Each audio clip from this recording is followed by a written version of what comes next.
काला साया। यूं तो बनारस घाट अपनी खूबसूरती के लिए बहुत प्रचलित है, पर घाट के किनारे कई राज लिए बैठे हैं। ये कहानी शुरू होती है बनारस के घाट के पास बने ममता निवास से, जहां प्रिया लाल जोड़े में ममता के घर उसकी बहू बनकर आती है। आओ आओ बहू, घर को अपने पैरों से पवित्र करो।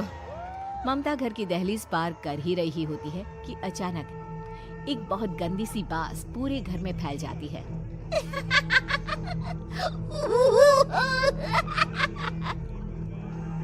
ये बदबू और ये आवाजें, ये कौन हंस रहा है माँ? अब ये पड़ोसी ना हमारे थोड़े अलग से है। कहाँ हम शाकाहारी और ये मांस मच्छी खाने वाले। छोड़, तू ध्यान मत दे और गृह प्रवेश कर। और हाँ बहू, अपनी सास की एक बात हमेशा याद रखना, इन पड़ोसियों से तो कभी बात नहीं करेगी। अच्छे लोग नहीं है ये। अपनी सास की ये बात मानेगी ना बेटा? हाँ माँ, जो आपकी मर्जी, मैं उनसे बात नहीं करूंगी। अगले दिन प्रिया अपनी पहली रसोई बनाने रसोई घर में जाती है। ये छू की बात तो नाक में जा रही है। एक काम करती हूँ, खिड़की खोल देती हूँ। प्रिया खिड़की खोलने जाती है। इतने जाले, लगता है इस खिड़की को कभी खोला ही नहीं गया। पर ऐसा क्यों? ओह, नॉन वेज की स्मेल आती होगी ना। 2 मिनट के लिए खोल लेती हूँ, फिर बंद कर दूंगी। प्रिया खिड़की खोलती है। खिड़की खोलते ही उसकी नजर सामने वाले घर की खिड़की पर पड़ती है, जहाँ एक लड़की खड़ी होती है, हाथों में मेहंदी, लाल रंग की साड़ी, बिल्कुल सजी धजी, मानो प्रिया की तरह ही वो भी नई नवेली बहू हो। वो प्रिया को देखकर मुस्कुराती है। हे भगवान, माँ ने तो इनसे बात करने को मना किया था।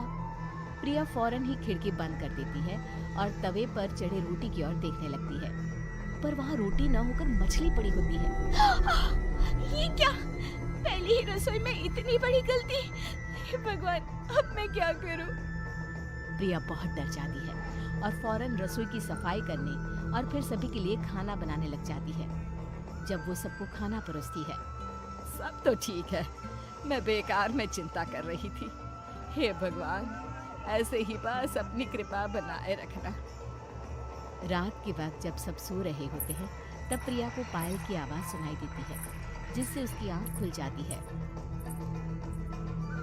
ये पायल की आवाज कहाँ से आ रही है? प्रिया उठकर उस आवाज के पीछे छत की सीढ़ियों तक जाती है। तभी उसे बच्चे के रोने की आवाज आती है। प्रिया छत पर जाती है तो क्या देखती है? वही लाल साड़ी वाली लड़की अपनी गोद में एक नवजात बच्चे को घुमा घुमा कर सुला रही है। तभी प्रिया की नजर उसके पेट पर पड़ती है। ओह गॉड, ये तो प्रेग्नेंट भी है। सुनिए, बच्चा सो नहीं रहा है क्या? मैं कुछ मदद करूं? नहीं नहीं, आपके घर वालों को अच्छा नहीं लगेगा, मैं संभाल लूंगी। स्नेहा की गोद से बच्चा हाथ मारकर प्रिया की गोद में आने को छटपटाने लगता है। दोनों घर अगल बगल में बने होने के कारण प्रिया उस बच्चे को गोद में ले लेती है। प्रिया के पास आते ही वो सो जाता है। बच्चे का वो स्पर्श रात भर प्रिया भूल नहीं पाती और अगली सुबह वो छत पर कपड़े सुखा रही होती है। तभी उसे एक औरत इशारा करके बुलाती है। स्नेहा कह रही थी बाबू तुम्हारी गोद में आते ही सो गया। मैं गौरी, स्नेहा की माँ हूँ। बहू, घर आना, बाबू को खिला भी लेना। शाम को जब घर पर कोई नहीं रहता, बच्चे से मिलने के लिए प्रिया छिपकर अपने पड़ोसन के घर चली जाती है और कुछ देर बच्चे को खिलाकर वापस लौटती है। इसके कुछ दिन बाद ही प्रिया को पता चलता है कि वो माँ बनने वाली है। ममता की खुशी का ठिकाना नहीं रहता।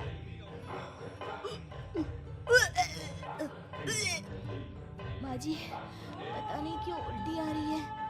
प्रिया भागती हुई वॉशरूम में जाती है तो हरे और लाल रंग की उल्टी करती है। उस उल्टी में से कीड़े निकलते हैं। ये क्या? खून और ये कीड़े! माँ! माँ! प्रिया की आवाज सुनकर ममता दौड़ कर आती है, पर बेसिन में कुछ नहीं होता। प्रिया हक्की बक्की रह जाती है। ये सब क्या हो रहा है? प्रिया घबरा जाती है और अपने कमरे में जाकर सो जाती है। डर के कारण वो इतनी थक जाती है कि उसकी आंख लग जाती है। तब उसे ऐसा लगता है उसके पेट पर मानो कोई बैठा हुआ हो। कौन हो? प्रिया के पेट पर एक 5 महीने की बच्ची बैठी हुई थी, जो बुरी तरह जली हुई थी। माँ, तुम ही मुझे लाई ना अपने पेट में। मैं तुम्हारी माँ नहीं हूँ। कौन हो तुम? माँ, देखो मैं जल गई बुरी तरह से। 6 महीने पेट में रहने को भी मुझे नहीं मिला। सहला दो ना माँ। बचाओ, बचाओ, माँ। ममता दौड़कर कमरे में आती है। प्रिया की बातें सुनकर वो सब समझ जाती है। तू कहीं बगल वाले घर में तो नहीं जाकर आई ना बहू? मुझे माफ कर दो, मैं गई थी माँ। उस घर में सब मरे हुए हैं बहू। कई साल पहले स्नेहा उस घर में बहू बनकर आई थी। कुछ ही दिन में वो एक बच्चे को जन्म देने वाली थी। पूरा घर बच्चे के आने की खुशी में खोया था कि एक दिन अचानक उस घर में आग लग गई। सब बुरी तरह जलकर मर गए। गौरी आज भी दादी बनने का इंतजार कर रही है और इसीलिए स्नेहा ने अपना अजन्मा बच्चा तुम्हारी कोख में डाल दिया। ममता ये कह रही होती है कि पीछे से उसके पैरों को एक बच्चा पकड़ लेता है। दादी, दादी। माँ, स्नेहा की गोद में यही बच्चा था। ये बच्चा कौन है फिर? तेरी मौत है। तेरी भी दादी।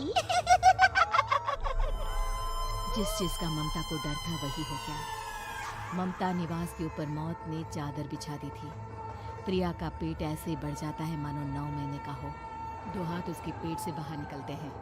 बहू, संतोष को फोन कर, किसी पंडित जी को बुला बहू। प्रिया का पति भागता हुआ घर आता है। ये तो होना ही था माँ। तेरा पाप तेरे सामने आ गया तो तू सह नहीं पा रही है। स्नेहा घर में आग लगी नहीं थी, माँ ने लगाई थी प्रॉपर्टी की लालच में। और वो बच्चा मेरी पहली पत्नी का बच्चा है, मेरा बेटा, जो कि उस आग की चपेट का शिकार हो गया था। मैंने तुमसे ये सब माँ के कहने पर छुपाया था। मुझे माफ कर दो प्रिया। तुम अगर चाहो तो यहाँ से जा सकती हो। मैं तुम्हें किसी भी बंधन में रखना नहीं चाहती। मेरी शादी हुई है आपसे, मैं आपको छोड़ नहीं सकती, पर उससे पहले हमें स्नेहा, उसकी माँ और बच्चे की आत्मा की शांति करवानी होगी। संतोष और ममता गौरी के घर जाते हैं। अंदर सब कुछ जला हुआ होता है। जमीन पर जली हुई लाशें बिखरी हुई थी। ममता रो रो कर अपने करने की माफी गौरी से मांगती है। प्रिया स्नेहा के घर वालों का अंतिम संस्कार करवा देती है और ममता निवास फिर से आत्म